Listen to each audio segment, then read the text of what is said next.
সরকারি জায়গা দখল করে তৃণমূলের শ্রমিক সংগঠনের মুটিয়া মজদুর ইউনিয়ন পার্টি অফিস করার অভিযোগকে কেন্দ্র করে রাজনৈতিক চাপানোতর শুরু হয়েছে মাথাভাঙাতে। মাথাভাঙা 1 ব্লক কৃষক বাজারের সরকারি জমি দখল করে এই পার্টি অফিসটি করার অভিযোগ উঠেছে। জানা গেছে, মাথাভাঙা 1 ব্লক কৃষক বাজারে মুটিয়া মজদুরদের বসার টিনের ঘরটি ভেঙে যাওয়ায় সেটি ইট সিমেন্ট দিয়ে পাকা করার প্রক্রিয়া চলছিল, আর এতেই সরকারি জমি দখল করার অভিযোগ উঠছে শাসক দলের বিরুদ্ধে। এই বিষয়ে বিজেপির মাথাভাঙা 4 নম্বর মণ্ডলের সভাপতি শেখর রায় বলেন, তৃণমূলের মধ্যেই বিভেদ সৃষ্টি হয়েছে, তার জন্য একটি দল 55 মোড়ে পার্টি অফিসে বসছে, আর একটি দলের বসার জায়গা নেই, তাই কৃষক বাজারে সরকারি জমি দখল করে পার্টি অফিস তৈরি করছে। যদিও মুটিয়া মজদুরদের বসার জায়গায় প্রয়োজনীয় হয়, তবে এত শেড ফাঁকা রয়েছে, সেখানে তারা বসতে পারে, কিন্তু তারা সেটা না করে মুখ্যমন্ত্রীর নির্দেশের পরও সরকারি জায়গা জবরদখল মুক্ত করার বদলে সরকারি জমি দখল করে ঘর তৈরি করছে।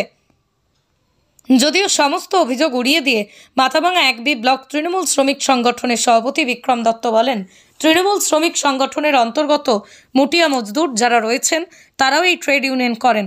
তাদের বসার কোনো জায়গা ছিল না। বৃষ্টিতে টিনের ঘরের চাল নষ্ট হয়ে যাওয়ায় সেটিকে তারা ঠিক করে বসার জায়গা বানানোর পরিকল্পনা করেছিল, কিন্তু এরপর তরফ থেকে জানানো হয়েছিল যে বসার কোনো ঘর লাগলে শেড ঘরের ব্যবস্থা করা হবে। তারপরে ঘরের কাজ বন্ধ আছে বলেই জানান তিনি।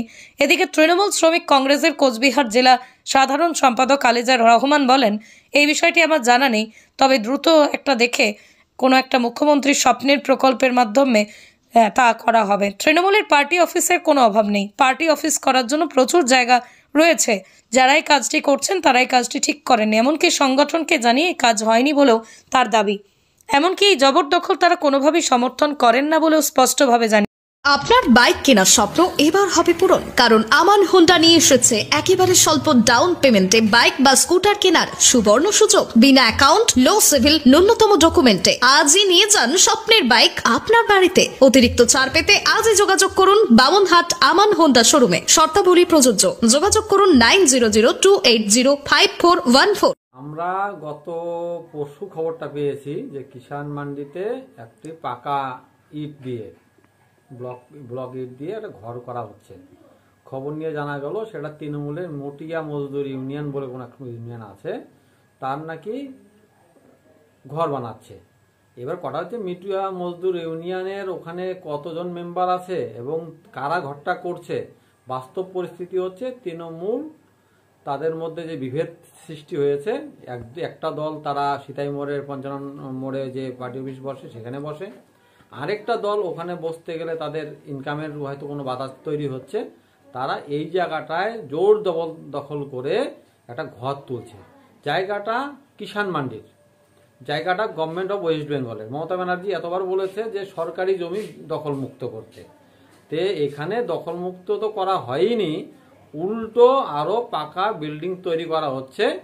এইবার তারা নাম দিচ্ছে মুটিয়া মজদুর ইউনিয়নদের বসার জন্য। তো মুটিয়া মজদুর ইউনিয়নদের বসার জন্য হলে পরে এতগুলো সেট ফাঁকা পড়ে আছে, সেখানে বসার ব্যবস্থা করে দিক। তার জন্য আলাদা করে পার্টি চাঁদা তুলে পার্টির ঘর করতে লাগবে, এ দায়িত্ব তাদের আগে তারা কোথা থেকে পেল? সর্বোপরি এই জায়গাগুলো দেখশনের জন্য আরএমসি আছে। আরএমসি কি করছে? আরএমসি দেখেও কি দেখছে না নাকি? কারণ ঘরটা তো একদিন যাবত হয়নি, ঘরটা দিনের পর দিন যাবত তৈরি হচ্ছে। তারা খবর পাওয়ার পরেও প্রশাসনের ব্যবস্থা কেন আজ পর্যন্ত নেওয়া হলো না? তা কোন অধিকার বলে তারা এই ঘরগুলো করেছে? আমরা জবাবদিহি চাইব।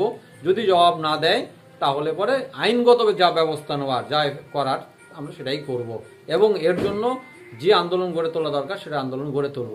বিষয়টা হয়ে গেছে 2021-এ ভোট পরবর্তী হিংসার পর থেকে কিছু লোক মানে তৃণমূলের নাম নিয়ে হারমাত হিসাবে তারা আগে ব্যক্তিগত জমিগুলোর সাথে ঝগড়াঝাটি তৈরি করে ক্যাচাল তৈরি করতো, করে নিয়ে সেখান থেকে পয়সা উপার্জন করে সংসার প্রতিপালন করত।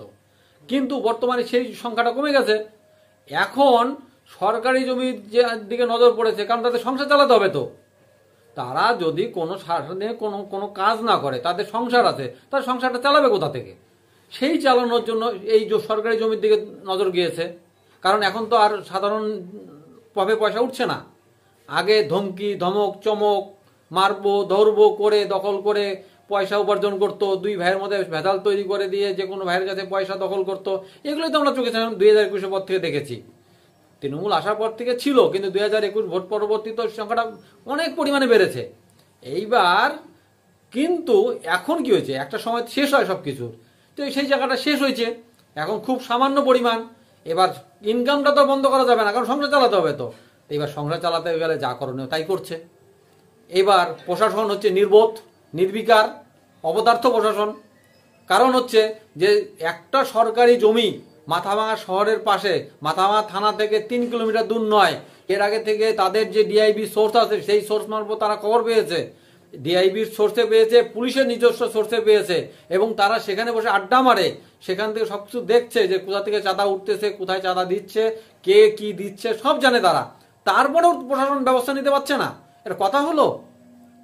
এগুলো হচ্ছে চোরের রাজত্বে কে কাকে কি বলে। আমি যদি কিছু বলতে যাই তাহলে আমি যে করে রাখছি এটা অন্য আঙুল তুলে তাকাবে, সেই জন্য কেউ কাউকে কিছু বলছে না। এইভাবেই চলছে, এইভাবেই চলবে। তবে সব কিছুরই তো একটা শেষ আছে, এটারও একটা শেষ আছে। কিষাণ মান্ডিতে জায়গা দখল করে ঘর করা হচ্ছে, কি বলবেন এই বিষয়ে? দেখুন, এটা তৃণমূল শ্রমিক সংগঠনের মুঠিয়া মজদুর যারা আছে তারাও তো আমাদের ট্রেড ইউনিয়নটা করে। তো এখানে যেটা হয়েছে, আমাদের মান্ডিতে যেটা হয়েছে, এটা হচ্ছে দীর্ঘদিন থেকে ওদের একটা মুঠিয়া মজদুরদের একটা বসার জায়গা ছিল ওটা। তো এবার প্রচণ্ড বৃষ্টি হওয়াতে ওটা চাল টাল সব ওগুলো জল টল পড়তো। তো ওরাই ওটাকে ভাবছিল যে একটু ভালো করে ওরা যেন বসতে পারে ওই জায়গাটা, ওটা ওইভাবে করেছিল আর কি। তো যাই হোক, আরে আমাদের যে কোচবিহার জেলা আরএমসি আধিকারিক আছে, যিনি আধিকারিক আছে, উনি কথা বলেছে, ওনাদেরকে বলেছে তোমরা একটা অ্যাপ্লিকেশন করো, অ্যাপ্লিকেশন করার পরে তোমাদের যদি কোনো শেড ঘরের দরকার হয় আমরা তোমাদের শেড ঘর দিব। এই যে ঘরটা তৈরির কাজ চলছিল, এখন কি তাহলে এটা বন্ধ রয়েছে? হ্যাঁ, কালকে যখন আরএমসি সাহেব বলেছে তখন বন্ধ রাখা আছে। ওনারা বলেছে যে শেড ঘরের যদি কোনো প্রয়োজন হয় তাহলে ওনারাই শেড ঘরের ব্যবস্থা করে দেবে, সেটা ওখানেই দেখ বা কোথাও দেখ, ওনারা ব্যবস্থা করে দেবে। আপনার নাম কি দায়িত্বে? আমার নাম বিক্রম দত্ত, মাথাভাঙা 1B ব্লক তৃণমূল শ্রমিক সংগঠনের সভাপতি। আর এই সেই অভিযোগটা কি তাহলে ভিত্তিহীন? ভিত্তিহীন, এগুলো বিরোধীদের চক্রান্ত। কোচবিহার জেলায় বিজেপি বলে তো কিছু নেই, এদের কোনো কাজ নেই, ঘরে বসে এগুলো করে এরা, এটা টোটালটাই ভিত্তিহীন।